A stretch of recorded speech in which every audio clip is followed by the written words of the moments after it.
The Elves and the Shoemaker was written by Jacob and Wilhelm Grimm. This is a reading of the Ladybird retelling by Audrey Daly. Once upon a time there was a poor shoemaker who had no money left to buy food for himself and his wife. When he looked around his shop, he found that all he had was just enough leather to make one pair of shoes. As he carefully cut out the shoes, he wondered sadly if anyone would ever come along to buy them. Then he laid out the leather on his workbench, ready to sew the next day, and went upstairs to bed. In the morning, when he went to his workbench, the shoemaker couldn't believe his eyes. Instead of the leather he had cut out the night before, he saw a pair of fine shoes already made. The shoemaker looked carefully at the shoes. The stitches were small and even, and the shoes had been polished until they shone. He was very puzzled and showed them to his wife. Who could have made a shoe so perfectly? Later that day a rich woman came into the shop to buy some shoes. When the shoemaker showed her the pair he had found on his workbench, the woman smiled. "These are very fine shoes," she said as she tried them on. "They fit perfectly.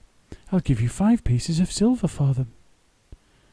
Now the shoemaker could buy some food, and he could also buy enough leather for 2 pairs of shoes. As before, he cut out the leather and went to bed. Once again the same thing happened. When the shoemaker went to his workbench the next day, there were 2 pairs of fine shoes waiting for him. They were polished so that they glowed in the sunlight, and the stitches were small and even. That afternoon a rich merchant came into the shop. He liked the shoes so much that he bought both pairs, and paid the shoemaker well for them. That day the shoemaker was able to buy enough leather for 4 pairs of shoes. Just as before, he cut out the leather and left it on his workbench overnight, and in the morning he found 4 fine pairs of shoes there instead.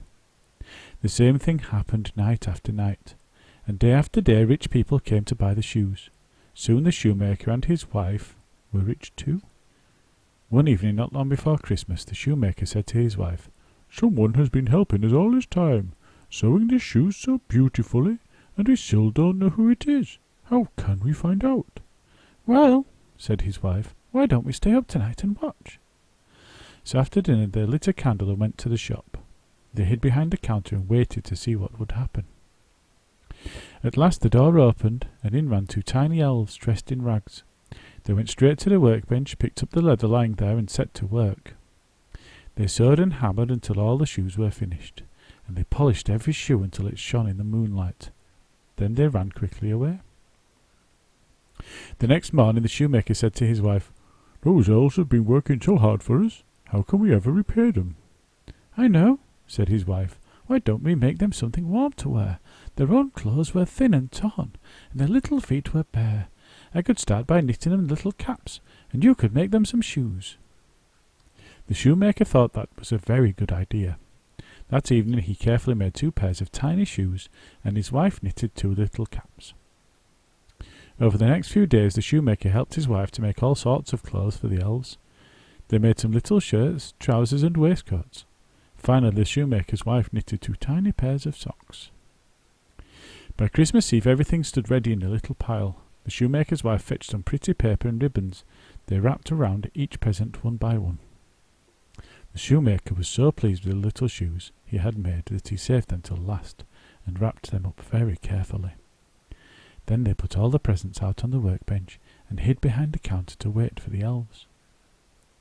In the middle of the night the elves dashed in ready to start work, but when they went to the workbench all they found there was the little pile of presents.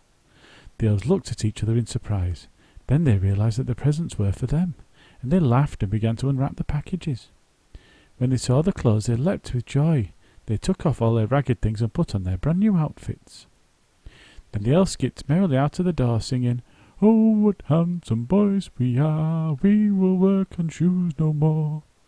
That was the last the shoemaker and his wife saw of the 2 little men, but they never forgot the elves, and were rich and happy for the rest of their lives.